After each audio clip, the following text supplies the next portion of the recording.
But I actually stopped the war with Congo and Rwanda, and they said to me, please, please, we would love you to come and take our minerals, which we'll do.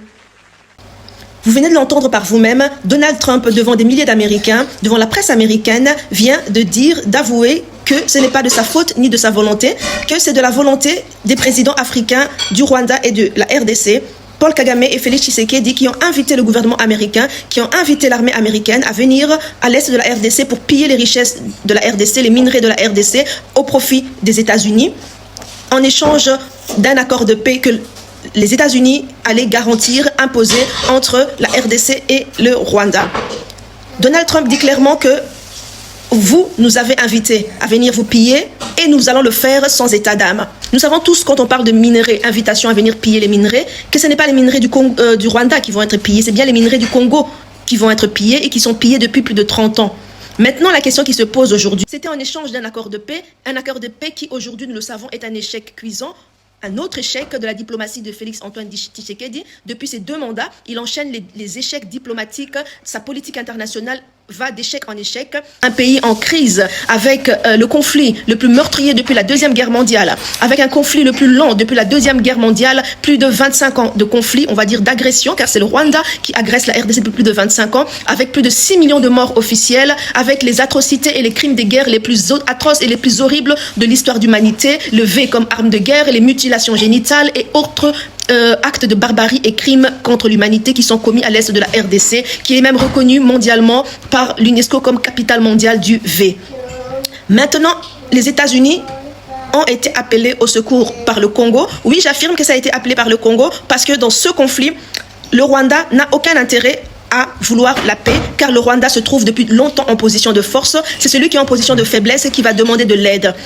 Donc, c'est bien le Rwanda, c'est bien le Congo qui a demandé de l'aide auprès des États-Unis. Maintenant, la question qui se pose aujourd'hui, c'est quoi le raisonnement rationnel, le raisonnement cartésien derrière la stratégie du président congolais Félix-Antoine Tshisekedi d'aller demander de l'aide auprès de son ennemi indirect. Je dis ennemi indirect, oui, les États-Unis sont les ennemis indirects du peuple congolais et de la RDC, car ce sont les États-Unis qui instrumentalisent le Rwanda et Paul Kagame depuis plusieurs décennies pour déstabiliser la RDC à l'Est afin de piller aisément. Maintenant, comment comprendre une logique rationnelle et cartésienne d'aller demander de l'aide auprès de ton ennemi indirect? Ton ennemi direct est le Rwanda et Paul Kagame, mais tu vas demander de l'aide auprès de ton ennemi indirect. C'est quoi la logique que le peuple congolais doit comprendre, que les Africains doivent comprendre derrière la diplomatie, la stratégie politique du président Félix Tshisekedi?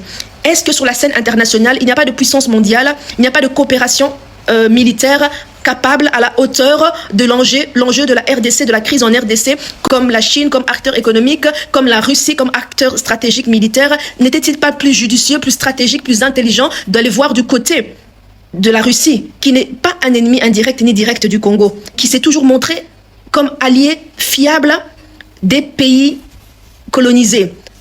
La Russie, l'URSS a toujours été l'allié historique et stratégique des pays colonisés qui a aidé aux indépendances des pays colonisés à travers les 5 continents. Maintenant, pourquoi et comment comprendre que le président Tshisekedi ait favorisé les États-Unis pour venir en aide à son gouvernement, à son armée, sachant que c'était voué d'avance à l'échec? On ne peut pas demander au parrain de ton ennemi de venir t'aider. Tu ne vas pas demander au parrain de la mafia de venir te porter secours, alors que c'est lui qui envoie son petit voyou te mener la vie dure. C'est ça l'illogique de la politique étrangère du président Tshisekedi, du manque de réalisme du gouvernement congolais.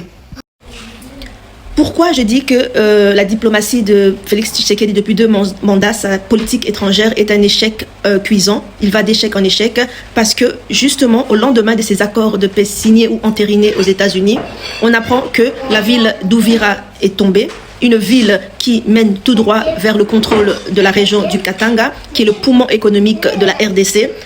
Donc le Katanga s'apprête également à tomber, probablement via le Kolwezi qui sera après Uvira la prochaine ville à tomber.